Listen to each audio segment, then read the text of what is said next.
मी Punjab duck. आज आहे 1 September 2024. आज खांदा मळणं आणि उद्या पोळ्या. आपण सांगितलं होतं की पोळ्यापासून राज्यात खूप पाऊस पडणार आहे आणि मी या ठिकाणी आहे माझ्या शेतामध्ये. तर या ठिकाणी जवळपास पाऊस सुरू आहे, म्हणजे जोरदार पाऊस चालू झाला आहे. आमच्या परभणी जिल्ह्यात खूप रात्री 2 वाजल्यापासूनच पाऊस सुरू झाला आहे. कालच एक मेसेज टाकला होता की राज्यामध्ये म्हणजे बऱ्याच ठिकाणी मध्यरात्रीला पाऊस सुरू होणार आहे, म्हणून हा अंदाज लक्षात घ्यायचा. पण सर्वांना सांगू इच्छितो की राज्यात जवळपास सांगायचं झालं तर आता 1 तारखेपासून तर 4 तारखेपर्यंत जोराचा पाऊस पडणार आहे, मुसळधार पडणार आहे. म्हणून जरा काळजी घ्या. कारण की तुम्हाला एक सांगतो, 1 सप्टेंबरपासून 2024 पासून हा 1 ते 5 दरम्यान सप्टेंबर पडणारा हा पाऊस राज्यभर पडणार आहे, म्हणून हा अंदाज लक्षायचा. आणि या पावसामध्ये विजेचा कडकडाट खूप राहणार आहे. आता दुपारनंतर 3:30च्या नंतर अशा जोरजोराने विजा कडकडणार आहेत, म्हणजे असं आवाज येणार आहे, लगेच विजा देखील पडतील. म्हणून शेतकऱ्यांनी काळजी घ्यावी. शेतामध्ये विजा चमकत असताना झाडाखाली थांबू नये, म्हणून हा अंदाज लक्षात घ्यायचा. त्याच्यानंतर राज्यात खूप जिल्ह्यात 4 सप्टेंबरपर्यंत मुसळधार पाऊस पडणार आहे.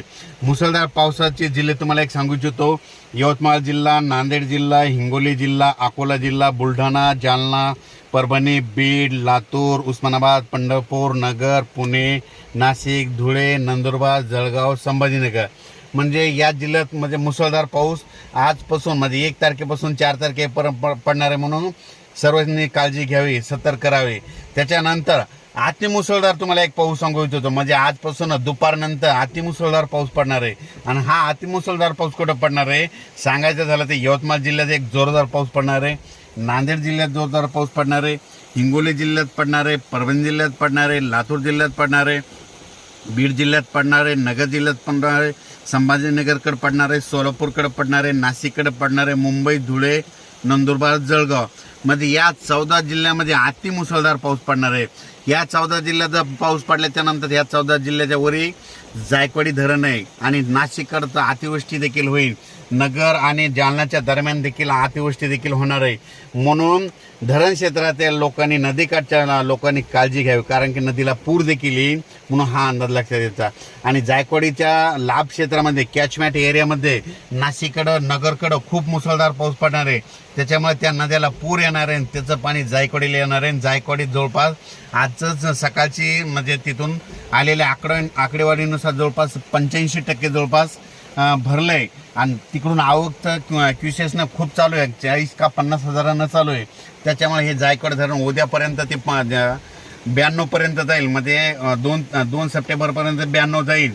आणि त्याच्यानंतर आणि उद्या आज रात्रीचा पाऊस पडला तर त्याच्यात पुन्हा आणखीन फ्लो जास्त वाढणार. 1.5 लाख क्युसेसनं जर पाणी आलं तर जायकवाडीचं पाणी सोडावं लागणार आहे. जायकवाडीचं पाणी सोडल्याच्या नंतर जायकवाडीच्या खाली जवळपास 12 बंधारे आहेत, मोठे मोठे, नांदेडपर्यंत. ते बंधारे सगळे कोरडे येतं, ते देखील हे पाणी सोडल्यामुळे हे भरून जाते. आणि सगळ्या परभणी जिल्हा असो, नांदेड जिल्हा असो, जालना जिल्ह्यातल्या शेतकऱ्याला या पाण्याचा फायदा होणार आहे. म्हणून ही खास करून शेतकऱ्याची आनंदाची बातमी देखील आहे. पण पाणी सोडल्याच्या नंतर काही जणांच्या शेतात पाणी देखील जाईल. शेतकऱ्याच्या पाईपलाईन देखील आहे, त्यांनी तुम्ही आजच पाईपलाईन मोटर असेल तर काढून घ्या, नसं तुमच्या वाहून जातील, म्हणून हे देखील लक्षात येतं. राज्यात हा पाऊस, राज्यातली परिस्थिती बघितली तर समजा राज्यात देशात बघायचं तर हा पाऊस तेलंगणात खूप पडणार आहे, आंध्रात खूप पडणार आहे, सगळ्यात जास्त मराठवाड्यात पडणार आहे, उत्तर महाराष्ट्रात पडणार आहे, मध्य प्रदेशला पडणार आहे, गुजरातला पडणार आहे, राजस्थान, उत्तर प्रदेश, आंध्र प्रदेश पडणार आहे. आणि तुम्हाला एक सांगू इच्छितो, हे जायकवाडी धरण आहे, हे जवळपास 85% भरलं आहे आणि त्याच्या कॅचमेंट एरियात बी पाऊस पडणार आहे. त्याच्यानंतर मांजरा धरण आहे, मांजरा धरणाचे कॅचमेंट एरिया म्हणजे लाभ क्षेत्रामध्ये तिकडं उस्मानाबाद तिकडल्या भागात खूप पाऊस पडणार आहे. त्याच्यामुळे नदीला पूर येणार आहे. मांजरा त्याचं पाणी त्या धरणाऱ्याला आहे. त्याच्यानंतर सिद्धेश्वर धरण जवळपास 60 का 62% झालेलं आहे, तर त्या सिद्धेश्वर धरणाच्या लाभ क्षेत्रामध्ये पाऊस पडणार आहे, त्याची देखील 75-80% जाईल. त्याच्यानंतर येलदर धरण 40-42% आहे. येलदर बुलढाण्याकडे, अकोल्याकडे तिकडे पाऊस पडणार आहे. त्याच्यामुळे लाभ क्षेत्रात पाऊस पडल्यामुळं येलदरी धरणाला देखील पाणी येणार आहे, म्हणून ही त्यांच्यासाठी आनंदाची बात आहे. त्याच्यानंतर आमच्या परभणी जिल्ह्यामध्ये दुधना धरण आहे. या दुधना धरणाच्या मध्ये जालन्याकडे मुसळधार पाऊस पडणार आहे, त्याच्यामुळे त्या दुधना नदीला पूर येणार आहे आणि त्याचं पाणी आमच्या दुधनाला येणार आहे. म्हणून हे आमच्या परभणी जिल्ह्यातल्या सेलू तालुक्यातल्या आणि परभणी पूर्ण ह्या भागातल्या शेतकऱ्यासाठी ही पण आनंदाची बातमी, म्हणून हे देखील लक्षात घ्यायचं. तर सर्वांना सांगू इच्छितो की ह्या 5 दिवसामध्ये जोराचा पाऊस पडणार आहे, ओढे नाले वाहणारा पाऊस पडणार आहे. म्हणून तुम्ही तुमची स्वतःची काळजी घ्यावी. विजा चमकत असताना झाडाखाली थांबवू नका, आपली जनावरांकडे झाडाच्या खाली बांधू नका, कारण की ह्या 5 दिवसामध्ये म्हणजे जोराचा पाऊस पडणार आहे. आज तुम्ही बघा दुपारी 2:30-3च्या नंतर आणि आज रात्री मध्यरात्री म्हणजे 1 तारखेला मध्यरात्री खूप मोठा पाऊस येणार आहे.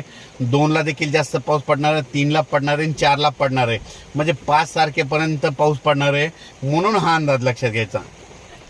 1 सप्टेंबर ते 5 सप्टेंबर दरम्यान म्हणजे पाथर्डी भागामध्ये करंजी घाट आहे, त्या करंजी घाटाच्या आसपासच्या एरियामध्ये छोटे छोटे तळे आहेत, ते पुन्हा आता परत भरून ओसंडू लागतील. म्हणून हे करंजी घाटातल्या सर्व शेतकऱ्यांनी बीड जिल्ह्यातल्या लक्षात द्यायचं. गेवराई भागामध्ये छोटे छोटे तळे काही भरायचे राहिले ते देखील भरून जातील.